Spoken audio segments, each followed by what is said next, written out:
Hello guys, good morning. So ngayon magpo-4D ulit tayo. So ngayon lang tayo natawagan kasi kunti lang ang 4D ngayon.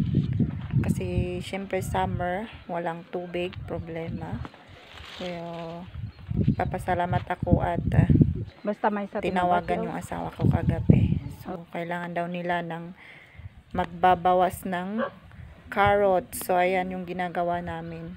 Bawasan namin yung carrot. Dapat ang tawag dyan is magbawas or single. Pero ang sabi ng may-ari, kahit dalawa daw yung tirahan namin. So magtira kami ng dalawa and bunutin na namin yung iba. So ayan, magbawas or pagsisingle yung tawag nila dito sa Mountain Province. So first time ko rin itong gawa. Please, medyo hindi mahirap. Ayan. So bali 4 kami ditong nag-4D.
pati no kalagto ka nakis.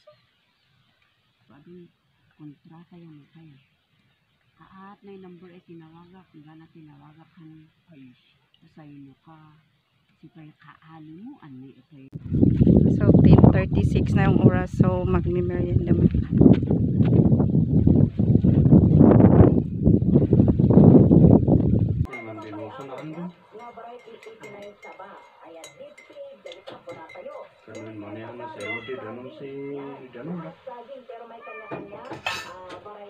Alaklas anak 1,000.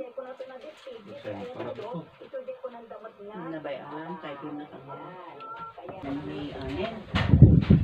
Tadi ko mo ko kanana nanbus das din mawala pa lang nabayan ay. So, dampak ngayon. Ano sila yan, may pagpatungkol atin niya na Imbis ada may ibalak ko ay kaya sa kunahan. Imbis na ko ng pwede hit. Para pas tayo na.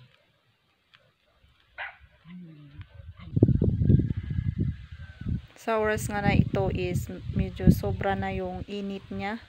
So ang tingnan namin nung oras is mga 12 na ng hapon. So hindi pa kami tinatawag na kumain. Buti na lang at nung mga palapit na yung mga 1 o'clock is tinawagan na kaming kumain. So ngayon nagla-lunch kami. Ang ulam namin is adobong beans with dressed chicken. Ayan. So pagod na pagod tayo dyan. Sobrang init. Ayan. Kukain tayo guys.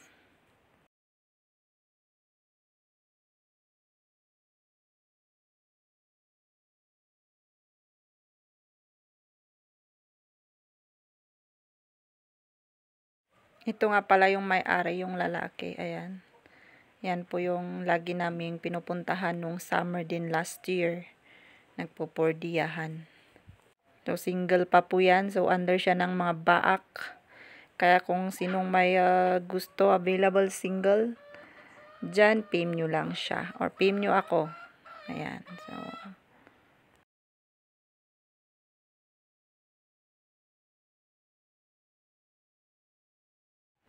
dahil nga sa sobrang pagod, masakit yung likod ko, hiniga ko muna kasi nga gusto ng likod kong ma-stretch. Ayan, so higa-higa muna tayo para mag-recharge.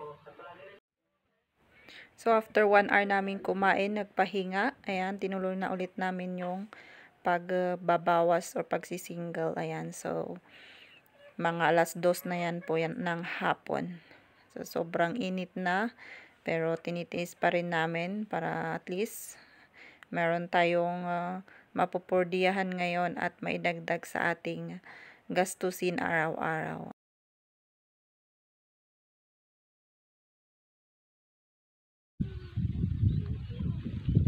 Tsaka una lang nakantan dyan cellphone ko at mahalalakan mapapuno. March 1. So ito na nga yung natapos namin. Hapon na po dyan, mga 5 na po ng hapon. And hindi na ako nakapag-video kasi nga nalubat na yung cellphone ko. Yan na rin po yung aming sahod, 400 pesos.